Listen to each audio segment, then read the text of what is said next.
Assalamualaikum warahmatullahi wabarakatuh.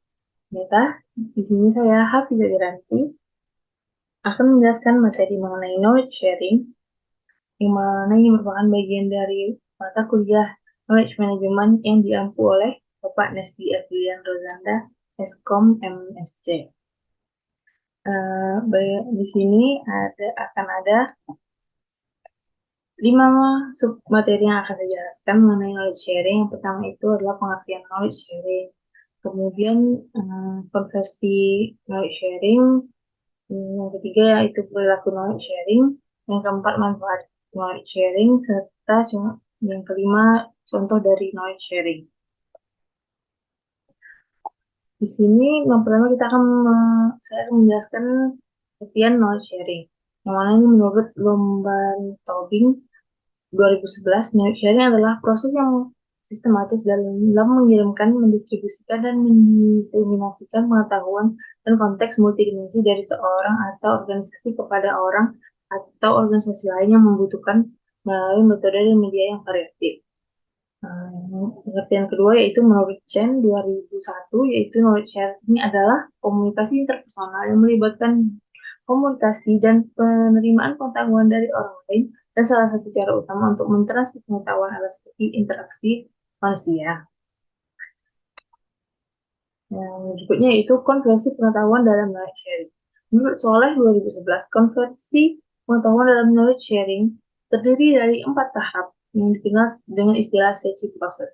Di mana S merupakan socialization, E merupakan externalization, C merupakan combination, dan I merupakan internalization. Konversi pengetahuan tersebut merupakan siklus hidup dan berkembangnya suatu pengetahuan. Next yaitu perilaku berbagi pengetahuan atau knowledge sharing. Di sini saya akan membahas perilaku dari knowledge sharing, yang mana perilaku berbagi pengetahuan atau knowledge sharing ini adalah pertukaran pengetahuan antara dua atau lebih individu, di mana salah satu pihak mengkomunikasikan pengetahuan yang ia miliki dan pihak lain mengasimilasi pengetahuan tersebut, sehingga secara bersama-sama akan terciptalah pengetahuan baru.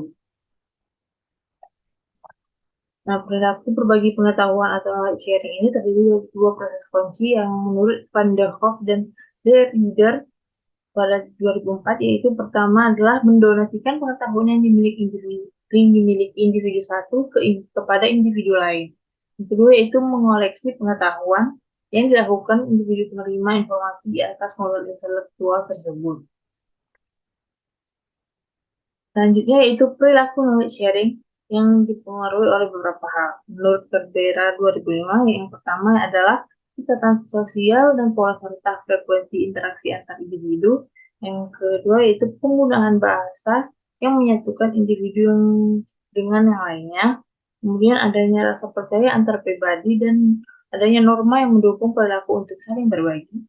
Yang keempat yaitu adanya identifikasi bersama antar individu sebagai satu kelompok. Yang kelima yaitu adanya persepsi akan ganjaran atau reward.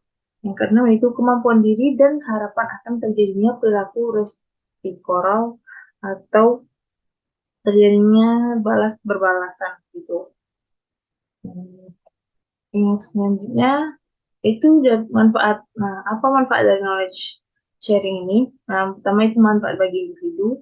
Yang pertama menciptakan kesempatan yang sama bagi anggota organisasi untuk mengakses pengetahuan dan mempelajarinya. Kemudian yang kedua itu meningkatkan kecepatan belajar atau mengurangi waktu yang dibutuhkan untuk memperoleh dan mempelajari pengetahuan baru. Yang ketiga yaitu mempercepat penyelesaian tugas atau masalah karena penyelesaian tidak lagi dimulai dari titik nol. Yang keempat yaitu menyelesaikan suatu masalah dengan memanfaatkan metode yang sudah terbukti efektif di unit atau tempat lain. Kelima yaitu menyediakan bahan dasar bagi inovasi berupa pengetahuan yang bervariasi dalam multi perspektif atau berbagai pandangan. Kemudian ada manfaat dari knowledge sharing bagi organisasi. Ada 4. Yang pertama itu meningkatkan komunikasi antar rekan kerja. Yang kedua meningkatkan kemampuan berbicara di depan publik. Yang ketiga meningkatkan kerjasama dengan rekan kerja. Yang keempat yaitu mempermudah karyawan dalam mengeksplorasi dan mengeksploitasi pengalamannya sebagai bukti adanya peningkatan kompetensi. Nah, materi yang terakhir itu adalah contoh dari knowledge share. Dan di sini saya mengambil contoh dari sebuah paper yang berjudul Step by Step Strategi Penerapan Knowledge Sharing untuk Perpustakaan di Indonesia.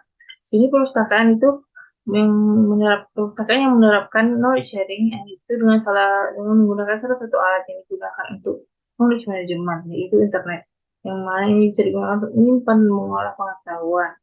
Nah, pemanfaatan dari internet juga dapat memanfaatkan web, mana ini akan mendorong knowledge sharing dan penciptaan pengetahuan di antara pustakawan. Um, jadi di sini manfaat internet dan ini adalah sebagai media atau alat bagi pustakawan itu untuk saling berbagi pengetahuan dan melakukan knowledge sharing. Mungkin itulah yang dapat saya sampaikan mengenai materi knowledge sharing. Nah, jika ada kekurangan atau kesalahan, saya mohon maaf. Wassalamualaikum warahmatullahi wabarakatuh.